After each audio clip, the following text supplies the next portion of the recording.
आप देख रहे हैं अल्फा डिफेंस हिंदी में आपका स्वागत है। आज के इस वीडियो में हम लोग बात करने वाले हैं डीआरडीओ द्वारा किए गए एक टेस्ट के बारे में, जिसको लेकर अभी तक बहुत ज़्यादा डिटेल पब्लिक नहीं हुई है, लेकिन मुझे ऐसा लगता है कि आज पूरे दिन में इसको लेकर कुछ और डिटेल्स पब्लिक की जाएंगी। कल शाम को लगभग 7 बजे डीआरडीओ की तरफ से एक मिसाइल सिस्टम का टेस्ट किया गया था और हम लोग देर रात तक वेट करते रहे कि भारत सरकार की तरफ से एक पीआईवी रिलीज तो की ही जाएगी। अनफॉर्चुनेटली कल ये रिलीज नहीं की गई थी और मैं अज्यूम कर रहा हूँ कि शायद आज ये रिलीज की जाए। हालांकि रिलीज को लेकर एक डाउट इस वजह से भी बनता है क्योंकि ये हाइपरसोनिक वेपन सिस्टम है और इस तरीके के वेपन सिस्टम्स को लेकर कम ही इंफॉर्मेशन पब्लिक की जाती है। वैसे इस टेस्ट को हम लोग पिछले एक हफ्ते से एंटिसिपेट कर रहे हैं और ये चीज हम लोग पहले भी बता चुके हैं कि ये test long range anti ship missile system का टेस्ट है और इस टेस्ट के बाद में भारत के पास में हाइपरसोनिक रिजीम में लगभग सभी वेपन सिस्टम्स आ जाते हैं। इस समय भारत हाइपरसोनिक कैटेगरी में कई मिसाइल सिस्टम्स के ऊपर काम कर रहा है और इनके ऊपर हम लोग एक डिटेल्ड वीडियो ऑलरेडी कर चुके हैं। लेकिन अगर ब्रीफली समझा जाए तो हाइपरसोनिक कैटेगरी में 3 अलग अलग तरीके की मिसाइल सिस्टम्स होती हैं: hypersonic ballistic missile systems, hypersonic cruise missile systems और हाइपरसोनिक ग्लाइड व्हीकल्स, जिनको बूस्ट ग्लाइड व्हीकल्स भी कहा जाता है। डीआरडीओ की तरफ से कल जो मिसाइल सिस्टम टेस्ट की गई है वो एग्जैक्टली इसी तीसरी कैटेगरी की मिसाइल सिस्टम है और इसको डीआरडीओ की तरफ से नाम दिया गया है long range anti ship missile system.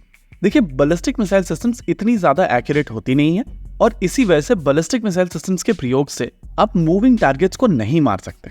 हालांकि अलग अलग देशों द्वारा क्लेम किया जाता है कि वो मूविंग टारगेट्स को बैलिस्टिक मिसाइल सिस्टम से मार सकते हैं, उनकी तरफ से कुछ टेस्ट किए गए हैं, कुछ एक्सरसाइज भी की जाती हैं, लेकिन ये एक रिलायबल तरीका नहीं है मूविंग टारगेट्स को मारने का।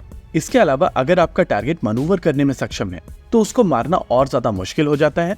लेकिन हाइपरसोनिक ग्लाइड व्हीकल्स कंपैरेटिवली ज्यादा मनूवरेबल होते हैं और एक बैलिस्टिक मिसाइल के री एंट्री व्हीकल की तुलना में ज्यादा मनूवर करने की क्षमता रखते हैं। ऐसे में ये माना जाता है कि एक प्योर बैलिस्टिक मिसाइल सिस्टम की तुलना में एक हाइपरसोनिक ग्लाइड व्हीकल कंपैरेटिवली बेहतर एंटी शिप मिसाइल सिस्टम हो सकता है। हालांकि इसकी भी एक्यूरेसी को लेकर डिबेट चलते रहते हैं। देखिए, प्रैक्टिकली हाइपरसोनिक ग्लाइड व्हीकल या बूस्ट ग्लाइड व्हीकल में एक बैलिस्टिक मिसाइल सिस्टम के ऊपर एक ग्लाइड व्हीकल को माउंट किया जाता है और ये कॉम्बिनेशन आमतौर पर एक बैलिस्टिक मिसाइल सिस्टम की तरह ही टेक ऑफ करता है। लेकिन मिड कोर्स के ही दौरान ये ग्लाइड व्हीकल ग्लाइड करना शुरू कर देता है और अपनी ट्रेजेक्ट्री में मनूवर करना शुरू कर देता है। इस मनूवर करने की क्षमता के चलते इसकी ट्रेजेक्ट्री को फिक्स नहीं माना जा सकता है और एंटी बैलिस्टिक मिसाइल सिस्टम्स इसको इंटरसेप्ट नहीं कर पाती। इसके अलावा ये हाइपरसोनिक स्पीड से मूव करता है, जिसके चलते इस तरीके के मिसाइल सिस्टम्स को इंटरसेप्ट करना बहुत ज्यादा मुश्किल हो जाता है। वैसे जैसा कि हम लोग ऑलरेडी आपको बता चुके हैं कि हाइपरसोनिक ग्लाइड व्हीकल बेसिकली एक बैलिस्टिक मिसाइल सिस्टम के ऊपर ही माउंट किए जाते हैं और इनको as an anti ship missile system को यूज करने का कॉन्सेप्ट चाइना का कॉन्सेप्ट था। चाइना की तरफ से एक हाइपरसोनिक ग्लाइड व्हीकल बनाया गया है जिसका नाम है DFZF और इस हाइपरसोनिक ग्लाइड व्हीकल को DF-17 मिसाइल सिस्टम के ऊपर कैरी किया जाता है। वैसे थियोरेटिकली इस हाइपरसोनिक ग्लाइड व्हीकल को किसी भी बैलिस्टिक मिसाइल सिस्टम के ऊपर माउंट किया जा सकता है और उस हिसाब से इसकी रेंज बढ़ती चली जाएगी। इन थ्योरी ये काफी शानदार कॉन्सेप्ट है, लेकिन ये कह देना कि इस तरीके के मिसाइल सिस्टम्स के आ जाने के बाद में यूएस के एयरक्राफ्ट कैरियर बेकार हो गए हैं, वो गलत है।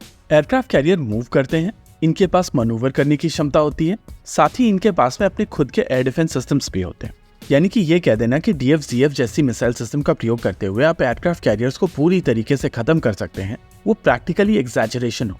लेकिन इस तरीके के एयरक्राफ्ट कैरियर जब ऑपरेट करते हैं तो कई बार ये एंकर करके ऑपरेट करते हैं और कई बार कोस्ट से थोड़ा दूर काफी स्लो मूव करते हुए नेवल ब्लॉकेड लगाते हैं। ऐसे केसेस में hypersonic glide vehicle based anti ship missile systems effective हो सकती हैं और इसी तरीके के रोल्स के लिए भारत की तरफ से अपने हाइपरसोनिक ग्लाइड व्हीकल को बनाया जा रहा है। डीआरडीओ का ये टेस्ट एक बड़ा डेवलपमेंट है और ये एक पॉजिटिव डायरेक्शन में एक पॉजिटिव स्टेप है। इसी के साथ आज के इस वीडियो में रखते हैं केवल इतना ही।